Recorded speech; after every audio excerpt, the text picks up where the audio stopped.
Love me or hate me, leave me alone. Y'all ready in the back?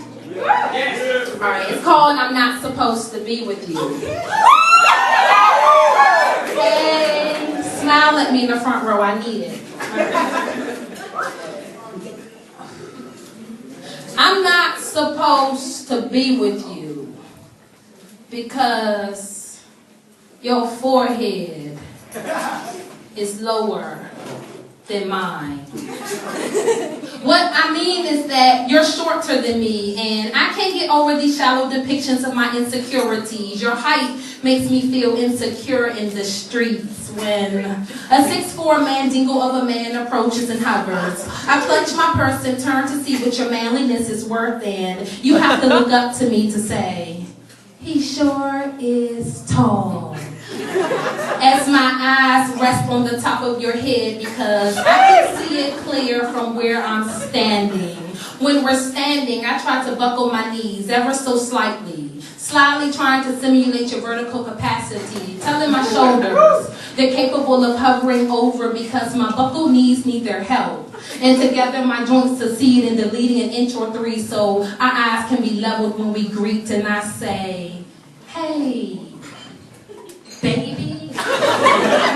You ask if something's wrong, and I just want to ask if you're finished growing. If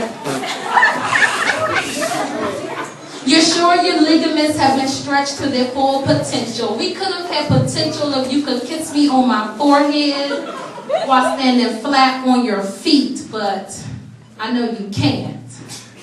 Like I know I'm not supposed to be with you. I'm not supposed to be with you because your face.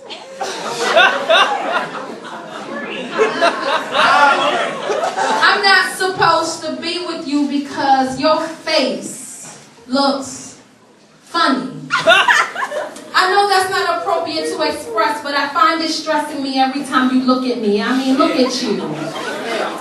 I didn't mean to offend, didn't intend for my criteria to criticize your mere sight. If hindsight is better than foresight, then I'll be quick to turn my back when I perceive you coming, because my first impression, which was gathered in a physical split second, lets me know I'm not supposed to be with you.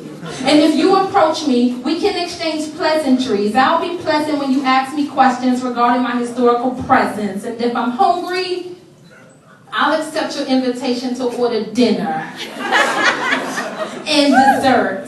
And maybe wine if you'll let me. I'll let you wine and dine me, smile in your face as I chip away at your dignity. And if I'm lonely, I'll let you hold me up on a pedestal, allowing you to worship me. I'll shower in your admiration, be cleansed through your humility. I bleed as a woman, but I should be your queen.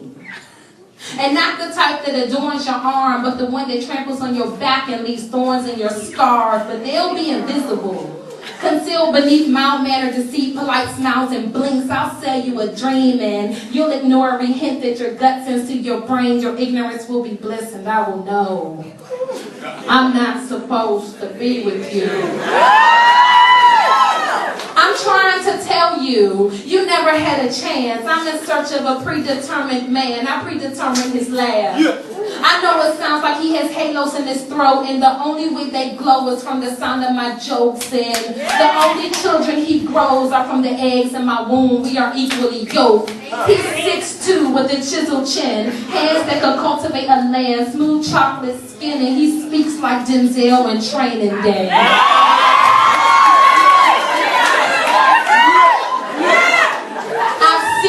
I dreamed him, and I know I'm supposed to be with him. So I'll probably ignore every word you say. I'll be blind to your presence and any presence that your presence brings. I'm in search of a man, gift wrapped and sealed with a bow. You can't present it in non-name brand clothes, wrinkled.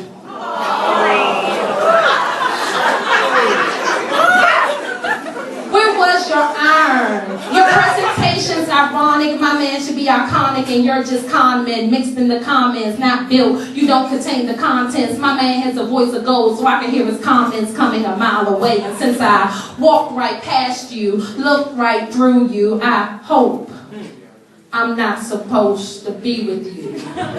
I hope I'm not supposed to be with you because I used my hopes and dreams to weed out the possibility of there being an us. Used my anticipation to instigate your dismissal before we even met. I held you up to my dreams, placed the two of you side by side, and when you didn't measure up, I wrote you off before you even spoke. She wrote you off before you even spoke. Wrote the plans for my man in gold-plated sand as we stand on the shore where the tide pulls in and wets our perfect feet.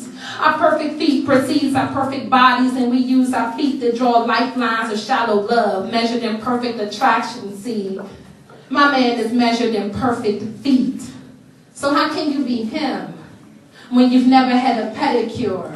When your hands have never been manicured? How can your touch be soaked in perfection? How can your body be fouled and chiseled, polished just for me and layered with the top coat? How can you be him when I never seen you in my dreams, when I never picture slouched shoulders, an overgrown stomach, and incompetent stance? How can you be him when I never dreamed of a mediocre man? See, I got this man I've been dreaming on, seeking perfection in my sleep. I may be single in this world, but I'm married in my dreams.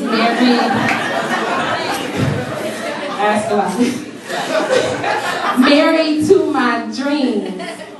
And I may miss out on my soulmate. The one made for my soul's sake will become expendable. I may pay for it with grief and heartache, but perfection is expensive, so I'll spend the lonely nights hoping to fall asleep. The man of my dreams may come at the expense of a man who could make me happy, ever afterly, protect and provide for me, be my king. And not the type on a throne with jewels and gold, but the type to build a home.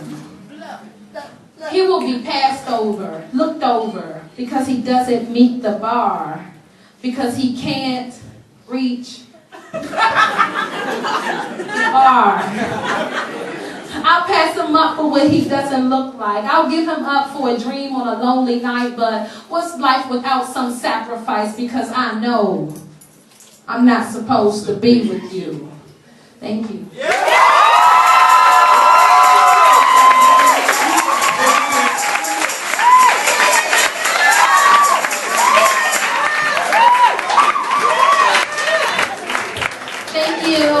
Thank you so much. I love men. I'm single. You know, I love all heights. You know, just try to listen to the message. You know, because I get a lot of animosity after that poem. Like, what you trying to say? You know? And I'm like, nothing.